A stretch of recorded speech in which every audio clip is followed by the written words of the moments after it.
चलो बेटा, अब ये न्यूमेरिकल एनसीईआरटी का हम करते हैं। बहुत ही बेहतरीन न्यूमेरिकल एनसीईआरटी का कहता है कि एयर जो है that is a mixture of number of gases.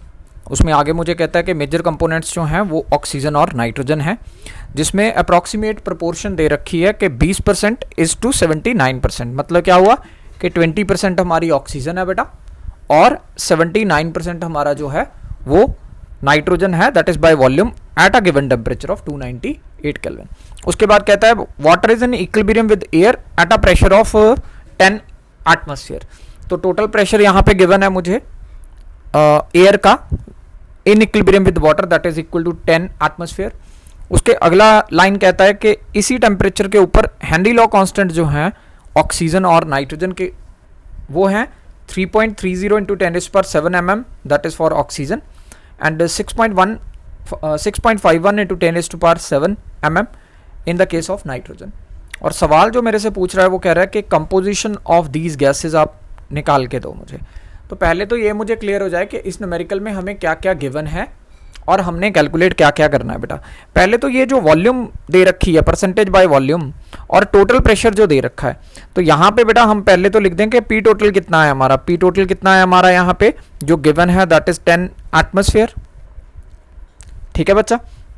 अब क्योंकि एयर में 20% जो है वो क्या है बेटा ऑक्सीजन है, ठीक है, 20% क्या है आपका ऑक्सीजन है मुन्ना, और 79% क्या है आपका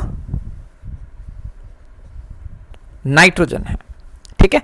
तो अगर मैं पार्शियल प्रेशर ऑफ ऑक्सीजन की बात करता हूं तो वो किसके इक्वल हो जाएगा, that will be 20% of total pressure that is equal to 10 जो क्वेश्चन में गिवन है। तो ये जब कैलकुलेट करेंगे तो ये आ गया 2 एटमॉस्फेयर।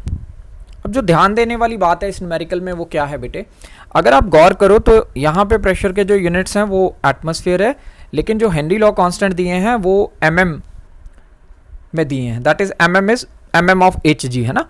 अब अगर तुम थोड़ा सा रिवाइंड करने की ट्राई करो तो आपने शायद +1 में स्टेट्स ऑफ मैटर में एक चीज़ पढ़ी है कि एक ATM जो है that is basically 760 mm of hg होता है। तो ये कन्वर्जन जो है इस न्यूमेरिकल की मेन बात है कि इस न्यूमेरिकल में we have to convert that ATM into mm। तो इसका मतलब हुआ 2 ATM जो है 2 एटमॉस्फेयर प्रेशर जो है that will be equal to 2 multiplied by 760। तो अप्रॉक्सीमेटली जो आंसर हमारा आ जाता है दैट इज 1520 mm के करीब। ठीक है जी। अब उसके बाद देखते हैं बेटा, ये तो ऑक्सीजन की बात हुई। दूसरा जो था दैट वाज नाइट्रोजन। तो ऐसी पार्शियल प्रेशर ऑफ नाइट्रोजन निकालूंगा दैट इज बेसिकली 79% ऑफ 10। तो ये जब कैलकुलेट करोगे that comes out to be 7.9 atmosphere. Again अगर इसको मैं mm में कन्वर्ट करूंगा that will be 7.9 multiplied by 760 बच्चा। अगर आप मल्टीप्लिकेशन करके देखेंगे तो आपका आंसर राउंड अबाउट 6000 के करीब आ जाएगा, दैट इज 6004 mm। चलिए, तो एक स्टेप हमारा इस न्यूमेरिकल का कंप्लीट हुआ कि हमने पार्शियल प्रेशर ऑफ ऑक्सीजन निकाल दिया और पार्शियल प्रेशर ऑफ नाइट्रोजन निकाल दिया। अब जो सेकंड इन्फॉर्मेशन हम यूज़ करेंगे इस क्वेश्चन में वो है कि हेनरी लॉ कांस्टेंट्स की हमारे पास वैल्यूज़ गिवन है। तो Henry law constant for oxygen वो कितना है बेटा 3.30 इंटू 10⁻⁷।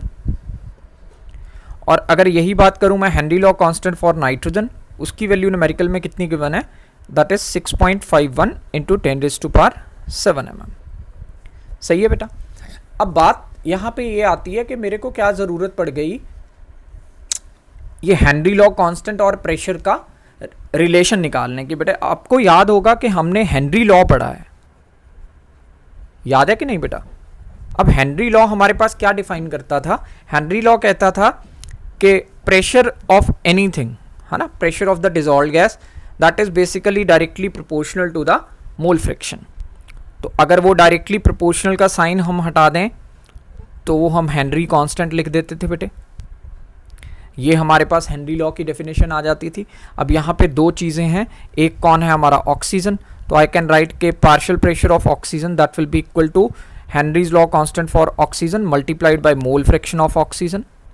और दूसरा क्या है बेटा नाइट्रोजन, तो partial pressure of nitrogen will be equal to Henry law constant for nitrogen multiplied by mole fraction of nitrogen.